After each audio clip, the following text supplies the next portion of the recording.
Have you ever found yourself in a situation where, your decisions completely hinge on someone else's choices? And then their choices depend entirely on yours. Exactly. Maybe it's a big negotiation or a tricky family discussion. Or even just trying to merge into heavy traffic. Yeah.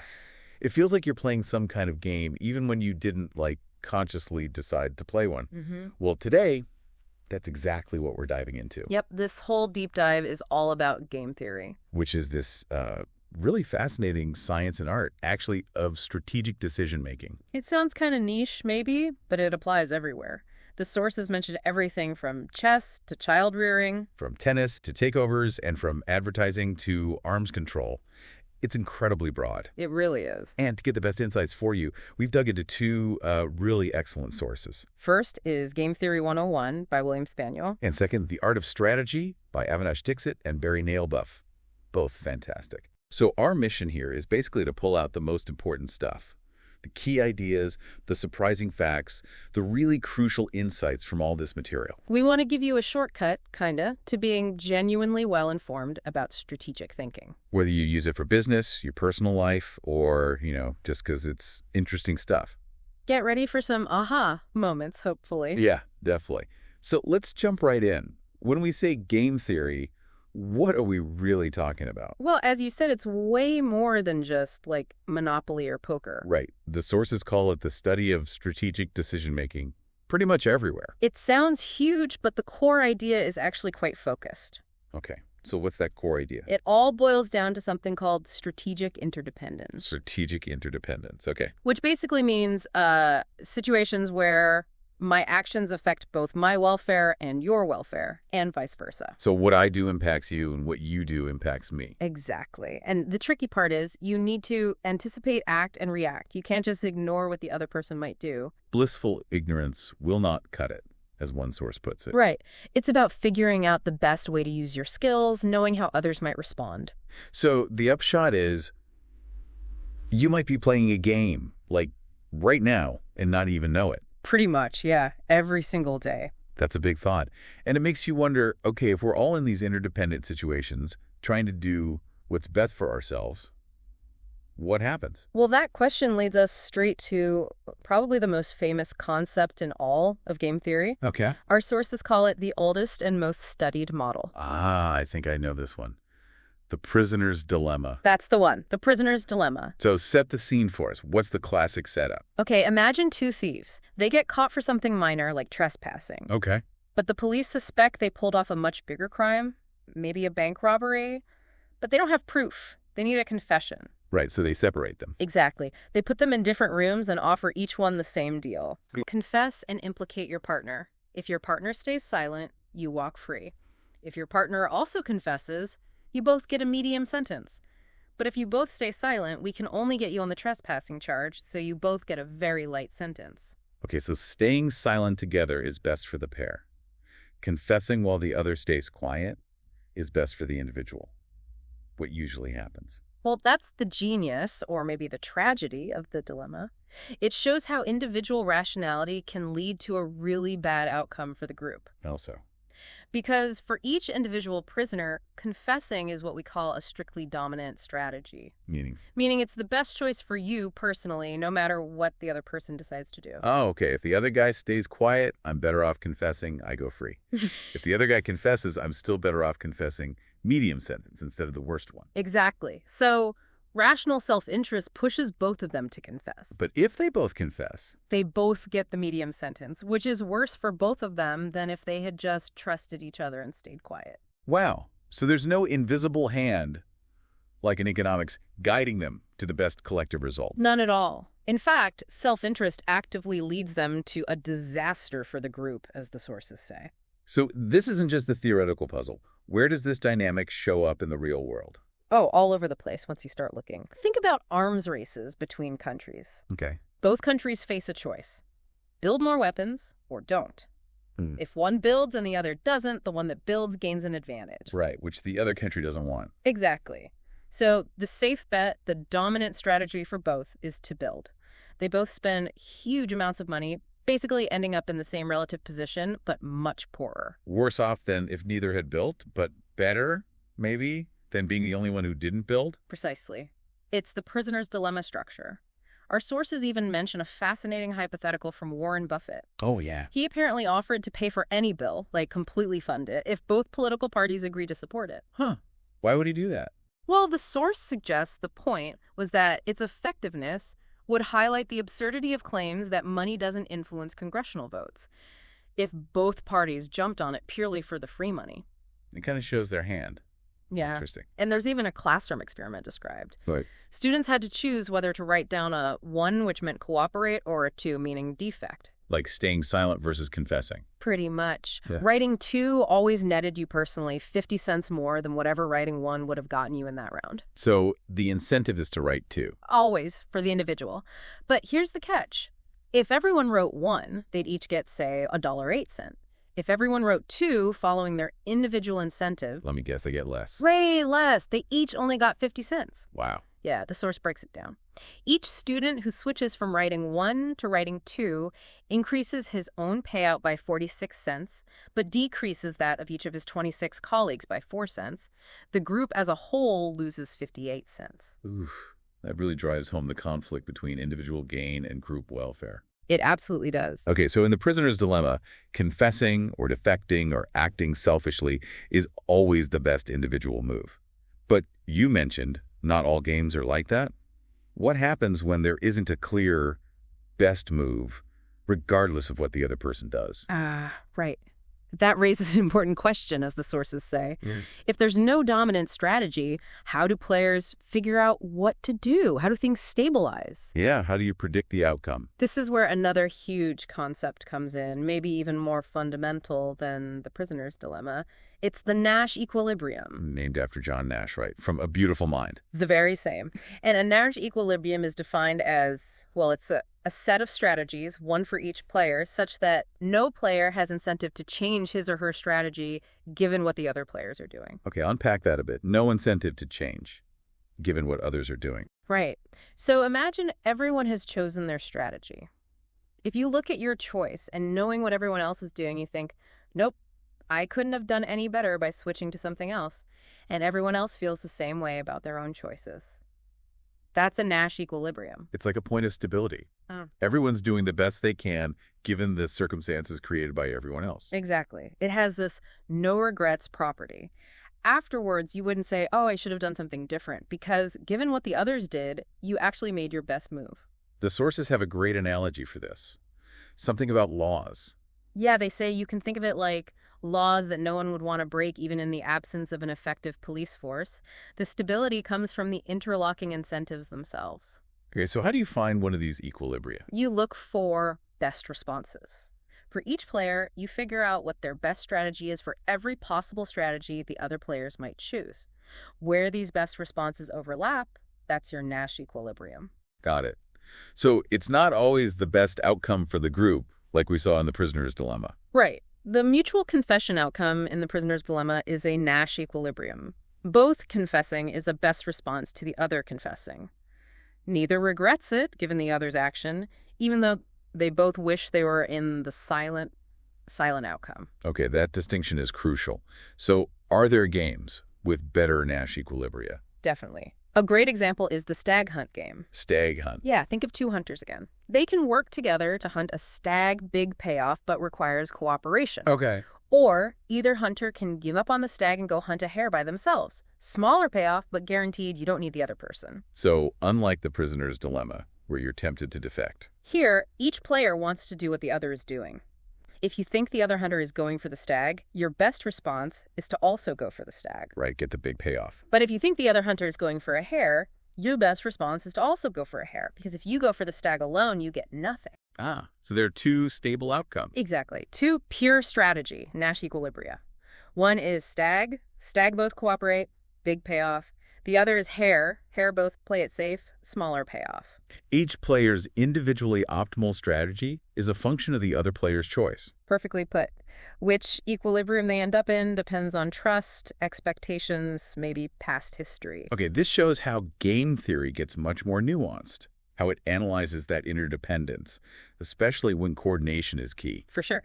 But what about games where it feels like there's no stable outcome, like matching pennies? Right, where one player wants to match the coin, heads, heads or tails, tails, and the other wants to mismatch heads, tails or tails, heads. Yeah, whatever I choose, you want to choose the opposite, and vice versa. It feels like you just go in circles. And you would if you played predictably. If player one always played heads, player two would always play tails to win, but then player one would switch to tails. And player 2 would switch to heads. Yeah. An endless loop. Exactly.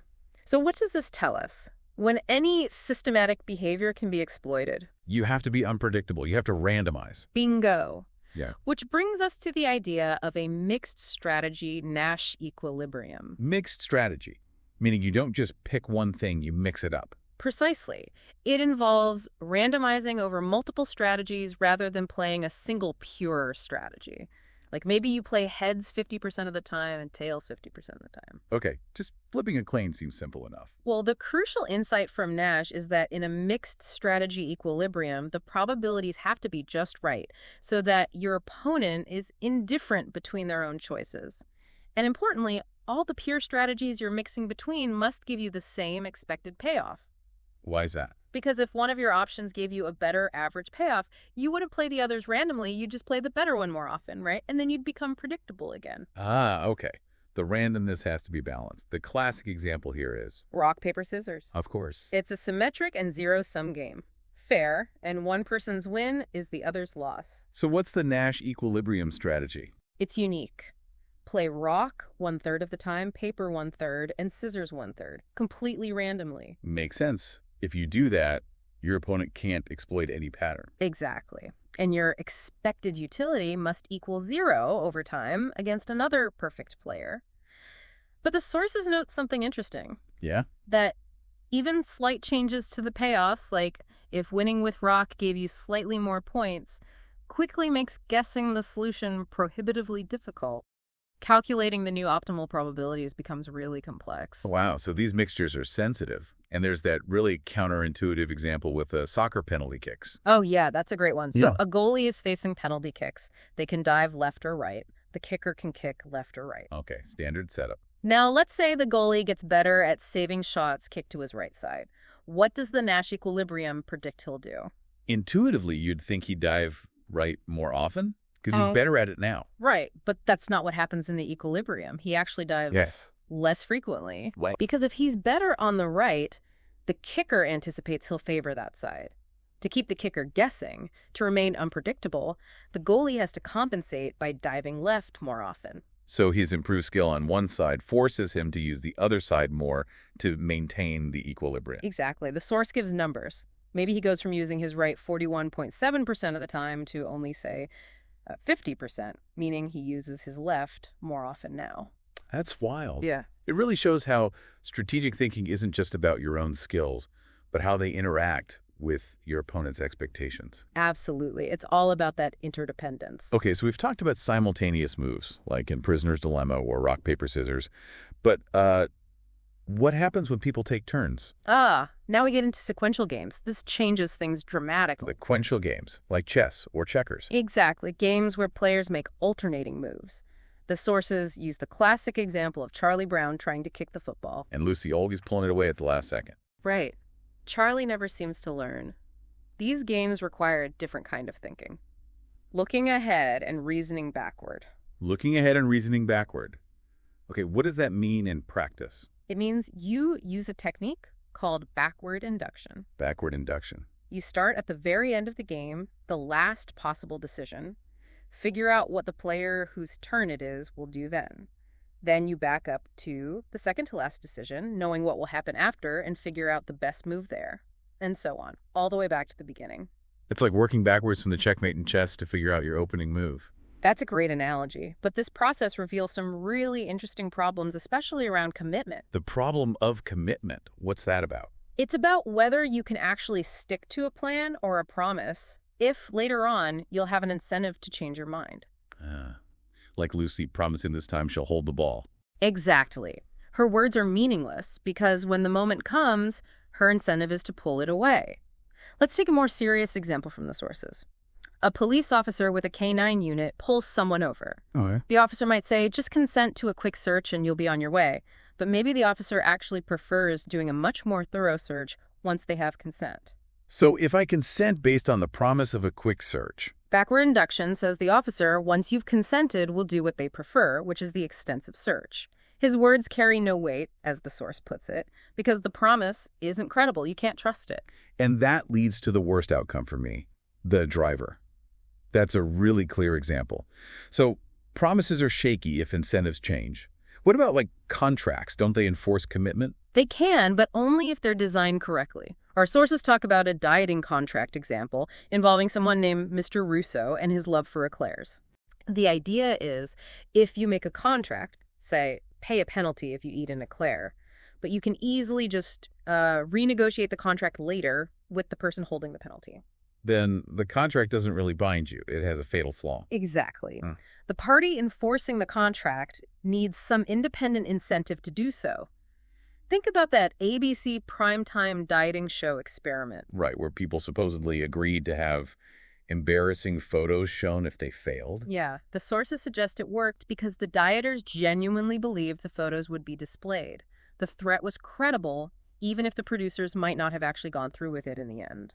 That belief created the commitment. So credibility is everything. How do you make a threat credible, especially if carrying it out is actually costly for you? Well, that's where strategic moves come in. Sometimes you have to limit your own options. You limit your own options. How does that help?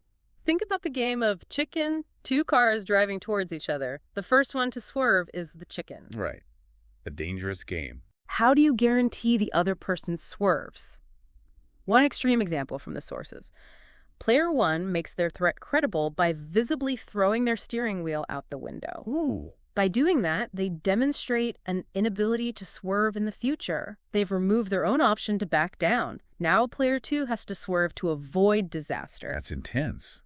But it makes a point. You commit by making it impossible not to follow through. Exactly. Think of ancient armies burning their bridges behind them. Xenophon's example, right? Fighting with one's back against a gully. Yeah. By removing the option of retreat, they commit themselves to fighting harder, and they send a credible signal to the enemy that they won't back down. Okay, so taking options away can actually be powerful. This sounds related to brinkmanship. It is. Brinkmanship is a specific type of commitment strategy. It's about creating a risk of mutual disaster. Like going right to the edge. Right. But the key is, you don't directly control the final outcome, just the level of risk. Think of it like deciding how many bullets to put in the gun for a game of Russian roulette.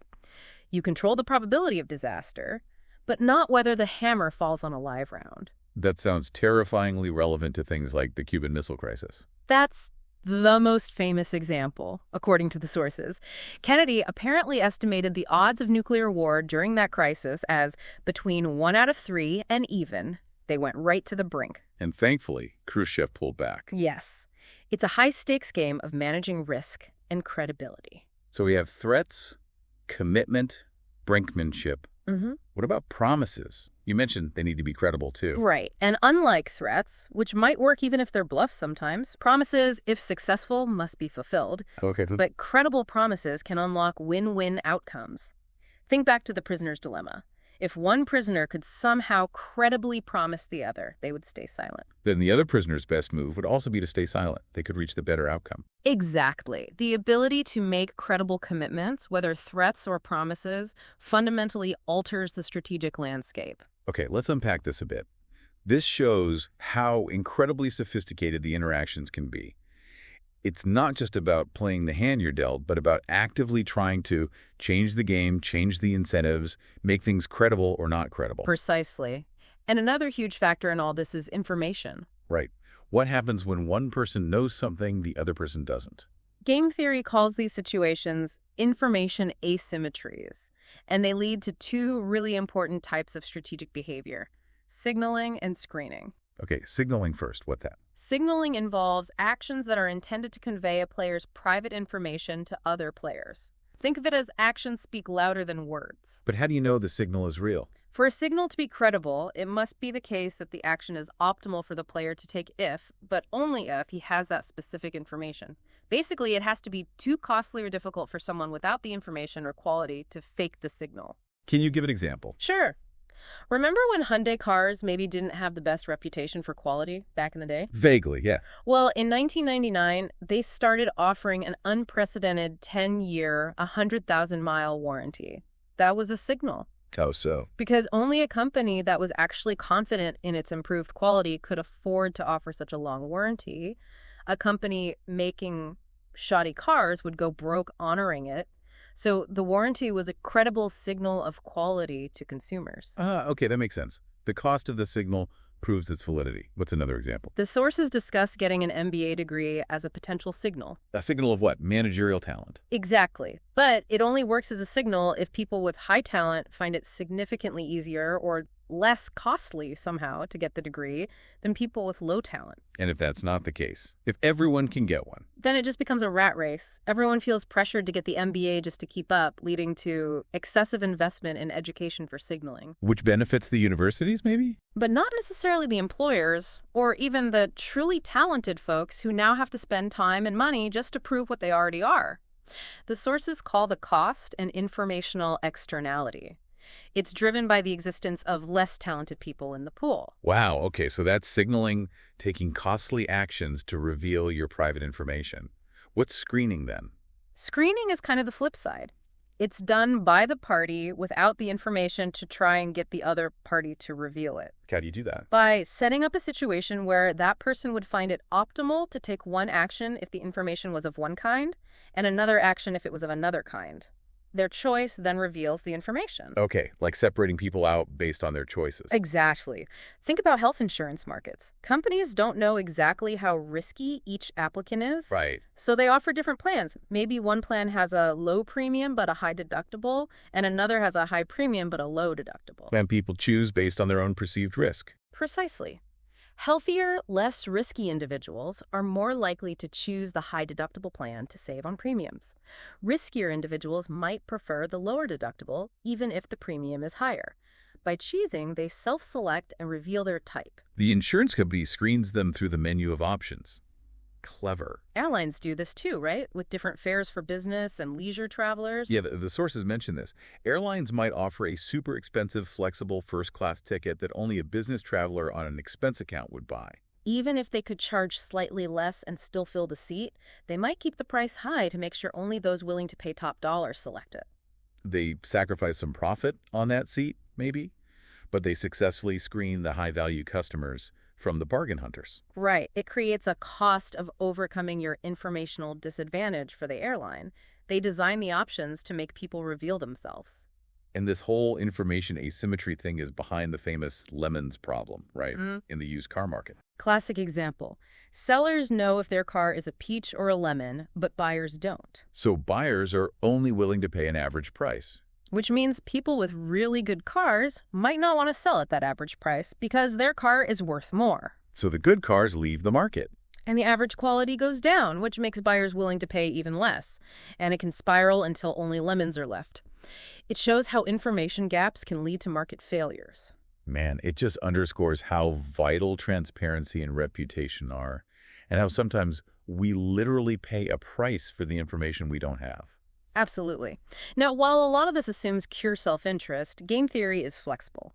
It does not normatively tell players how to think or what their preferences should be. Meaning you can plug different motivations into the models. Exactly. You can model situations where players value fairness more than their own financial well-being, for instance. And experiments actually show this happens. Like in the prisoner's dilemma, do people ever cooperate? Surprisingly often. Experiments find that cooperation occurs significantly often, even when each pair of players meets only once. Almost half the time in some studies. Even without the threat of future punishment. Yeah. And if the game is repeated, cooperation becomes even more likely. Because, as the sources say, the gain from cheating in one play leads to a loss in future plays, the shadow of the future encourages cooperation. Especially if the future is important, like if interest rates are low, making future payoffs more valuable than immediate gains. Exactly right. Okay, so cooperation can happen. But what about coordination? We talked about the stag hunt having two equilibria, both hunt stag or both hunt hare. How do people coordinate on one? That's where Thomas Schelling's idea of focal points comes in. Focal points. Yeah. When there are multiple possible equilibria, people often coordinate based on some feature that makes one stand out, something that seems natural or obvious. It might be a commonly understood rule or convention, maybe influenced by culture or just shared experience. Like the example of meeting someone in New York City. The classic. If you just said, meet me in NYC on June 1st, but didn't specify time or place, where would you go? Grand Central Station. At noon. That's what most people say. It's not logically superior, but it's a shared focal point. It feels like the default meeting spot and time. Okay, so focal points help coordination. But sometimes coordination fails spectacularly, right? We get stuck in bad situations. Definitely. This leads to the idea of path dependence. The QWERTY keyboard layout is the prime example. Right. Everyone uses it, even though other layouts like Dvorak are supposedly faster. Exactly. QWERTY got established due to, like, a historical accident related to old typewriters jamming. And now, even though it's maybe not the best, everyone knows it, all keyboards are made that way. So nobody switches because it's too costly to be the only one using Dvorak. Right. An inferior equilibrium is self-perpetuating. We're stuck on this path. You see similar things with, like, traffic patterns? Yeah, the sources mention the Bay Bridge traffic equilibrium. A certain number of cars drive, a certain number take BART, the train. It settles into a pattern, maybe not perfectly optimal, but stable. And sometimes tolls are used to nudge that equilibrium. It's like the system finds a balance point. And this also connects to the idea of tipping points, right? Absolutely. In some situations, small changes can trigger a chain reaction that shifts the whole system towards one extreme equilibrium or another. Like neighborhood demographics or even social norms, like speeding. Yeah. If nobody speeds, maybe you feel uncomfortable speeding. But if everyone else starts speeding, suddenly you feel like you need to speed just to keep up with traffic flow. A small shift can tip the balance. It's fascinating how these collective behaviors emerge. And sometimes the rules themselves have really unexpected consequences because of strategic reactions, like the line item veto paradox. Oh, that's a mind bender. So you'd think giving a president a line item veto, the power to strike specific bits of a spending bill, can only increase the president's power and never yield him any worse outcomes. More power seems strictly better. Seems logical. But paradoxically, it's possible he could be better off without this tool. how on earth does that work? Because the existence of the veto power changes how Congress writes bills in the first place. Knowing the president could veto specific items, Congress might bundle things differently or add poison pills or negotiate in a way that leads to a final bill the president likes less than the bill Congress would have passed if he didn't have the veto power. Wow. So the strategic reaction to the rule change can undermine the intended benefit of the rule. Exactly. The potential use of the power changes the entire game. There are other weird examples too, right? Like charitable foundations manipulating each other. Love a loathed enemy. Yeah, that's a fun one. That Imagine two foundations. Both agree homeless aid is the top priority, but Foundation A also really likes Yale, and Foundation B really likes Michigan. Foundation A can go first, commit its entire budget to a project that benefits both homeless aid and Yale. This leaves less money available overall, forcing Foundation B, which also wants to help the homeless, to put its remaining funds into a project that benefits the homeless, but maybe gives a little bit to Michigan, but ultimately results in Yale getting more overall than Michigan. even though both agreed homeless aid was #1. Yep. By moving first and structuring the commitment strategically, Foundation A engineers a better outcome for its secondary preference, Yale. It's all about sequence and commitment. That's some serious strategic maneuvering. And even the order of voting matters sometimes. Hugely. The sources give an example of judicial voting. Imagine 3 judges deciding between, say, the death penalty, life imprisonment, or acquittal. Okay. Depending on whether they vote on death versus life first or life versus acquittal first, the final outcome can completely change, even if the judge's individual preferences remain exactly the same. The agenda, the order of voting, determines the winner. That feels unsettling, that the process matters as much as the preferences. It often does. And think about auction manipulation. Things like 2-tiered bids in corporate takeovers. What are those? It's where a raider offers a high price for the first 51% of shares, but a much lower price for the rest. This can be seen as coercive because it pressures shareholders to tender their shares early to get the high price, even if they think the company is worth more overall. So it forces their hand, letting the raider potentially pay less than the company's worth. Right. Even if tendering is technically a dominant strategy for the individual shareholder in that moment, it's another example of rules shaping outcomes, and lawyers have actually used game theory arguments to fight these kinds of bids. And finally, the idea that moving first isn't always better. Second mover advantage. Yeah, sometimes going first just reveals your hand. It Yeah. gives the second player information they can use to choose a strategy that would guarantee victory. Like in that roulette example from the sources. Exactly. If the first person bets on red, the second person just needs to bet slightly more on black to guarantee they win money regardless of the outcome. Moving second allows for a perfect counter move. It really flips the script on always wanting to take the initiative. It shows that the structure of the game is paramount. Okay, this is all fascinating theory, but let's bring it back to everyday applications. Game theory isn't just for generals and CEOs, right? It pops up in options, negotiations, even voting. Absolutely. Let's start with auctions. There's a really neat one called the Vickrey auction or a second price auction. Second price, how does that work? Simple. Everyone submits a sealed bid. The highest bidder wins the item. Okay, standard so far. But they only pays the second highest bid. Wait, they pay what the loser bid? Well, with the highest loser bid. And the amazing property is, in this type of auction, your best strategy is always to bid your true maximum value. You don't have to guess what others will bid. Why is that? Because what you bid only determines if you win, not what you pay. That's set by the second bid. So you might as well bid your true value. If you bid less, you might lose an item you wanted for a price you were willing to pay.